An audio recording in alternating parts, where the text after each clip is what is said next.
మీ బంగారం తాకట్లో ఉందా? మీరు విడిపించుకోలేక ఇబ్బంది పడుతున్నారా?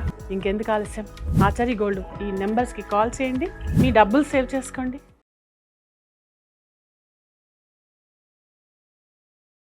స్వామి సన్నమయ్యప్ప. Hi hello, welcome to VTV. పొలిటికల్కి వేద్దామా, ఎంటర్టైన్మెంట్కి వేద్దాం. ఈ న్యూస్ రెండు ఛానల్ మనయే కాబట్టి ఏ ఛానల్ వేసుకుని ఎటువంటి ఇబ్బంది లేదు. సో స్వాములు, మనకు మంచి ఇన్ఫర్మేషన్ న్యూస్ వచ్చేసింది. ఎక్కడైతే మన దేశ రాజధాని ఢిల్లీ ఉందో అక్కడ స్వాములకైతే ఇది మంచి న్యూస్ అని చెప్పుకోవచ్చు. ఎందుకంటే ఆల్రెడీ మొన్న మన దీపావళికి ఎయిర్ పొల్యూషన్ తెలుసు కదా, 400 దాటేసింది అయ్యప్ప.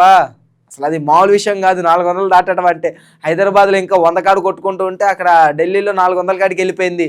సో దాన్ని అరికట్టడానికి ఇప్పుడు ప్రస్తుతం ఉన్న మన సీఎం గారు ఒక వినూత్నమైన ఆలోచనతోనే కాకుండా ఇంతకుముందు ఇది చేసి, అంటే ఇంతకుముందు వర్కౌట్లో ఉండాల్సింది ఇది, అంటే ఇంతకుముందు చేస్తూ ఉన్నదే దుబాయ్ అలాంటి చోట్ల చేసింది ఇది ఇక్కడికి మనం కొత్తగా తీసుకొచ్చి. సో ఐఐటి కాన్పూర్ వాళ్ళు చాలా బాగా శ్రమించి కష్టపడి ఒక మంచి ఉపాయంతో వచ్చారు. సో దీనివల్ల మనకి 2 రకాల యూజెస్ ఉన్నాయి. ఐఐటి కాన్పూర్ వాళ్ళు చేసిన ఈ రీసెర్చ్ వల్ల ఏంటంటే ఆర్టిఫిషియల్ రెయిన్ అనేది క్రియేట్ చేయబోతున్నారు. దుబాయ్ అనగానే ఆల్మోస్ట్ అందరూ గుర్తు వచ్చేసి ఉండిద్ది అనుకున్నాను, కాకపోతే గుర్తు రాని వాళ్ళు ఏమైనా కామెంట్ చేయండి, మాకు గుర్తు రాలేదని సంగతి. సో అక్టోబర్ 1 నుంచి నవంబర్ 30 దాకా ఈ మధ్య జరిగిన ట్రయల్స్లో సక్సెస్ఫుల్గా మనకి ఇవాళంటే కాదు నిన్న మనకు సక్సెస్ అయ్యాము అందులో. సో ఢిల్లీలో కూడా ఎయిర్ పొల్యూషన్ తగ్గబోతుంది. 400 నుంచి కనీసం ఒక 200 కానీ పడిపోతే మంచిదే కదా. 400 నుంచి 200కి వచ్చింది అనుకోండి, ఆ 200 నుంచి ఇంకా తగ్గడానికి ట్రై చేస్తారు. అంటే ఎయిర్ పొల్యూషన్ ఎలా తగ్గిద్ది అనుకున్నారు అయ్యప్ప?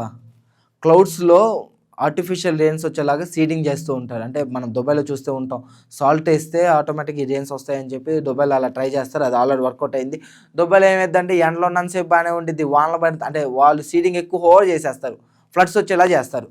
సో అలానే ఇక్కడ కూడా అంత హెవీ కాకుండా కొద్దిగా కంట్రోల్డ్గా చేసుకుంటూ ప్రారంభిస్తున్నారు. చూడాలి మరి ఇది వర్కౌట్ అయిన తర్వాత ఎయిర్ పొల్యూషన్ ఎలా ఉండబోతుందో. కంట్రోల్ అయితే చాలా మంచిది, ఎందుకంటే ఈ ఎక్కువ శాతం ఈ వింటర్ సీజన్లోనే ఎయిర్ మూవ్మెంట్ ఎక్కువ ఉండదు. అంటే ఎయిర్ ఫ్లో ఉంటే కనీసం వచ్చే దుమ్ము కానీ ఆ గాలిలో ఉండిపోకుండా మూవ్ అవుతూ ఉండిద్ది. ఇది మూవ్ అవ్వకపోవటం, అది అక్కడే ఉండిపోతుంది, దానివల్ల మనకి ఎక్కువ ఇబ్బంది అవుతూ ఉండేది. అంటే ఈ వాన పడితే ఏమైందంటే ఆ డస్ట్ అంతా వాటర్ డ్రాప్స్తో పాటు కిందకి దిగిపోయిద్ది అని ఒక ఆలోచనతో అనుకుంటా. మరి చూద్దాం మరి ఇది ఎలా వర్కౌట్ అవుతుందో ఏంటనేది, ఎలా ఉండబోతుందో అనేది. ఖచ్చితంగా నాకు తెలిసిన ఇన్ఫర్మేషన్ ఖచ్చితంగా నేను నా ఛానల్లో పెడతాను. మీరు కూడా ఈ ఛానల్లో చూడాలనుకున్నా కానీ లేకపోతే ఈ ఇన్ఫర్మేషన్ తెలుసుకోవాలనుకున్నా కానీ please like, share, subscribe to VTV. గంట కొట్టండి అయ్యప్ప.